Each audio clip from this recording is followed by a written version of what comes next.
Now we're talking about the unfortunate tourist attacks that happened in Uganda and the progress report so far. We're being joined this morning by Honorable Isaac Otimgiw. He's a member of parliament and he joins us live from Kampala, Uganda. Good morning and thank you once again for joining us. All right. Good morning. Now let's talk about the journey so far. Yoweri Museveni has been in power since the 80s. ADF has been in control since the 90s, or rather, they were set up in the 90s and have continually attacked civilians and attacked people in Uganda. Talk to us about the impact, the unfortunate impact that the ADF has had on Uganda's government, as well as the progress that Uganda's government is making in bringing the insecurity problems caused by ADF under control. Yes, thank you very much. Yes, as a country, we have actually had a lot of problems regarding ADF over the past few years. As you remember, just last month, we had actually a school that was attacked along Kasese, where most of the children were actually killed. And with this, the Uganda People's Defense Forces launched a very tremendous attack towards the eastern side of Congo, the Uganda-Congo border.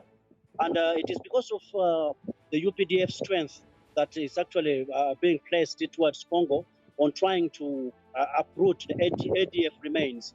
That is why we are having some of the spillage coming towards the Ugandan side. And that is the incident that actually took place on the 17th of this month, when a British and his couple, who was a South African, and a Ugandan tour guide were actually brutally murdered at Queen Elizabeth National Park. But despite that, the Uganda People's Defense Forces have actually launched a tremendous attack along the shores of Lake Albert. And on Tuesday night, which was on 30th, 11 of the ADF rebels were actually killed, and one of their top commanders were actually captured. The most horrific thing economically is that the country has been affected tremendously because of that, especially the tourists who had actually pre-booked their holidays along Queen Elizabeth National Park.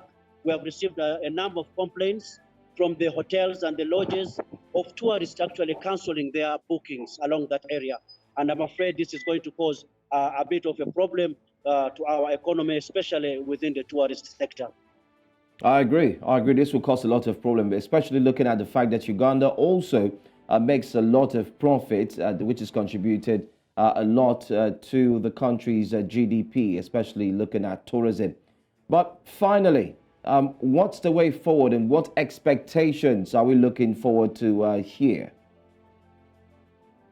Well, we can assure the rest of the world out there and our tourists who are planning to visit Uganda that the Uganda People's Defense Forces have actually organized enough troops now who are actually monitoring the border between Uganda and Democratic Republic of Congo. And in most of our tourist destinations, actually, the government has beefed up enough security. And actually along Queen Elizabeth National Park, especially along the shores of Lake Albert and along Lake Edward, there's now enough security forces that has been deployed. And the way forward is that we would like our tourists and actually our hotels to cooperate with the security agency.